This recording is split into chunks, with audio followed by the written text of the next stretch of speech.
نظیر کرام، عمران خان صاحب کو جیل میں ہراساں کرنے اور علیمہ خانم صاحبہ کے اوپر انڈا پھینکنے کے خلاف مقدمہ جو درج کیا گیا تھا اس کا فیصلہ محفوظ کر دیا گیا ہے۔ ایڈیشنل ڈسٹرکٹ اینڈ سیشن جج فرحت جبین رانا نے علیمہ خانم صاحبہ پر انڈا پھینکنے اور چیئرمین پاکستان تحریک انصاف عمران خان کو جیل میں ہراساں کیے جانے کے خلاف دائر 2 الگ الگ درخواستوں پر سماعت مکمل کرتے ہوئے فیصلہ محفوظ کر لیا۔ پہلی درخواست میں موقع پر اختیار کیا گیا کہ علیمہ خانم صاحبہ پر انڈا پھینکنے والی خاتون اور اس کے سہولت کاروں کے خلاف مقدمہ درج کیا جائے۔ درخواست گزار کے مطابق واقعے کے وقت صدر بیرونی پولیس کے SHO اور سب انسپکٹر اعزاز موقع پر موجود تھے جنہوں نے حملہ آور خاتون کو بھگا دیا۔ درخواست میں کہا گیا کہ علیمہ خانم صاحبہ اور ان کی فیملی کی زندگی خطرے میں ہے اور متعلقہ پولیس اہلکاروں کی مبینہ پشت پناہی سے حملہ آور فرار ہوئے۔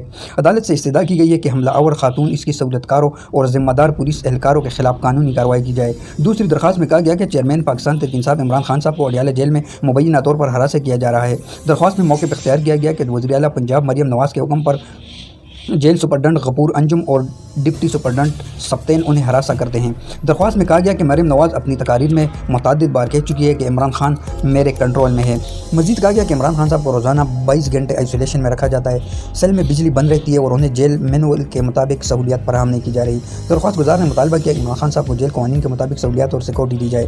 درخواست میں یہ بھی الزام عائد کیا گیا کہ جیل کے باہر عمران خان صاحب کی بہنوں کو ہراساں کیا جاتا ہے اور انہیں گرفتار کر کے رات گئے ویران جگہوں پر چھوڑا جاتا ہے، جو کہ ایک سنگین سیکورٹی رسک ہے۔ سماعت کے دوران سرکاری پراسیکیوٹر نے دونوں درخواستوں کو عدالتی وقت کا ضیاع قرار دیتے ہوئے مسترد کرنے کی استدعا کی۔ پراسیکیوٹر کا موقف تھا کہ جیل سے متعلق شکایات کے لیے متعلقہ پروسیس اور ٹرائل کورٹ سے رجوع کیا جائے۔